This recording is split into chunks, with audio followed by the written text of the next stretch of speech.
Hi, everybody. Hello, everybody. Happy Wednesday. Yes, it is. It's a wonderful world of Wednesdays. And it's hot out, so we have some ice cold tea. Ding. Love you guys. Hope you're doing good today.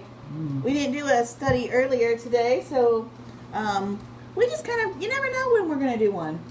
We don't either. We don't either. It's true. It's whenever God tells us to do it. That's right. But I can guarantee it probably won't ever be really early in the morning because we're still not awake unless we had coffee. That'd be an interesting one. It'd probably be really long because we're already goofy when we have coffee. That's right. Like we can't remember what day of the week it is. So That's right. I can't imagine when we don't have coffee. And I don't even drink coffee. Well, I do drink coffee, but not sometimes in the. I don't really drink coffee in the morning when it's hot. So I drink iced tea. Yeah. But in the winter, I love coffee. But I do have decaf during the day sometimes or whatever. Yeah. Well, anyways, back to Wednesday, which is the real reason we're here. So, Rick's got the first half. I got the second half. We're going to share today. Hi, Mom. Thanks for joining us. Hi, Mom. Mom's actually right there. Hi, Mom. If you can see, there's Mom. And she's got Mr. Diggles right there. Celine's right there. And Aquinas is down here. But anyways, she's got dog duty. Yeah. I mean, she didn't go dookie, but you know. Yeah. But we're on Luke 20, you guys, and we're only got 4 more chapters, and we're out of Luke. It just seemed like yesterday we were starting Luke. I know. It's amazing. We said it at the same time. All right, honey, well, let's take it away. Okay, so I had the first part, and then that's done. Let's see. Well, Jesus tells a story that relates to the religious leaders of the day. Mm-hmm. He basically tells them that God the Father sent the prophets before the arrival of Jesus to help turn the people's hearts back to Him in the Old Testament. We see that.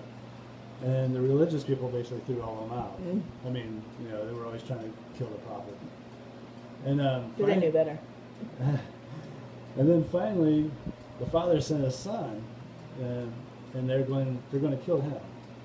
And so He's telling this parable in a parable form, but the Pharisees get it. They understood what they were saying. And so the Sanhedrin, which is made up of the scribes, Pharisees, and chief priests, were in powerful positions over the people.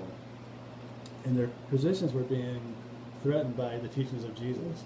And because they held a lot of the people down by extra biblical religious views. Like slavery, in a way. Religious slavery. Well, and it's mental and everything else. I mean, religion can really kill the soul and it weighs people down. Yeah. And so,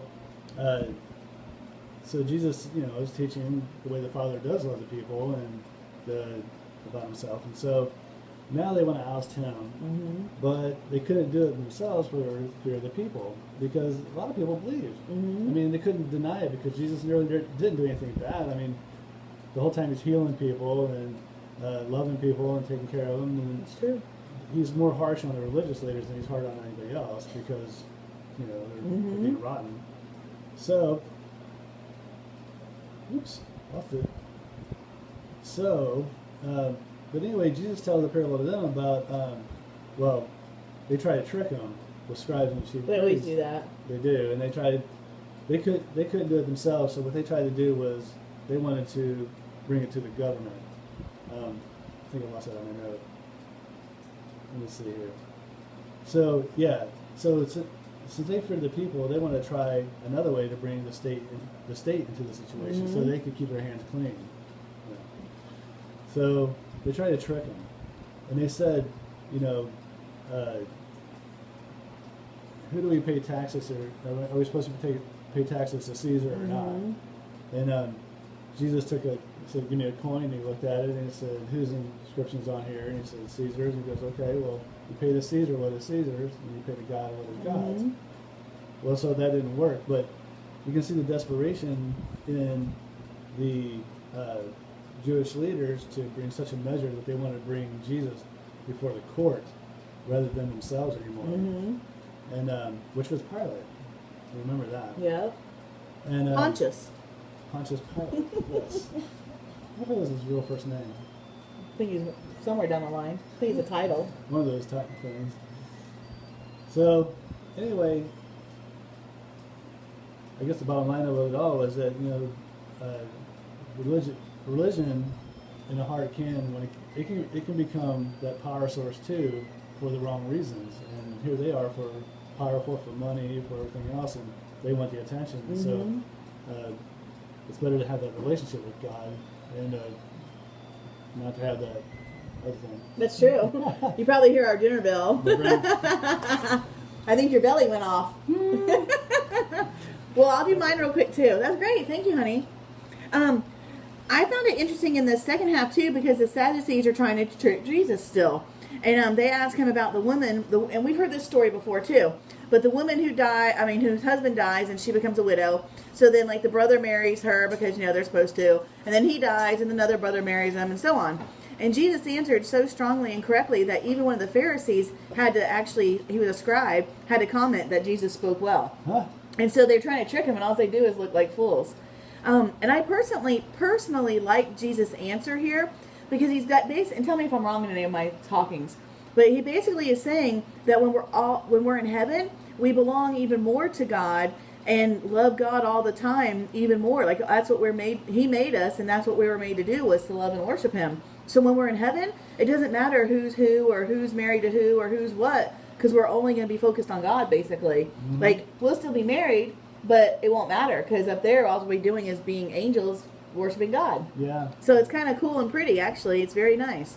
That's true. And they're trying to trap him with man-made laws down here. Yeah. And then it also is funny, because the more that they question him, then he just it becomes more clear that Jesus really knows his stuff and that he's superior to their knowledge. Yeah, yeah. And then in the end, I thought it was neat. Jesus turns and asks them a question, and of course they can't answer it. But he says, "How can they say that the Christ is David's son? Because even David said, 'The Lord is my Lord.' So how can that be his son?" So they couldn't even answer that. So yeah. I thought that was interesting. Yeah. But you think that these guys would learn after all this time not to just keep tricking Jesus, because it doesn't work. It doesn't. And but it's their livelihood. I guess, it's power and all that other stuff. So yeah, I mean, even for the Sadducees, because the Sadducees don't believe in a resurrection. Right. They have no reason to look beyond this. It's sad. Now, so.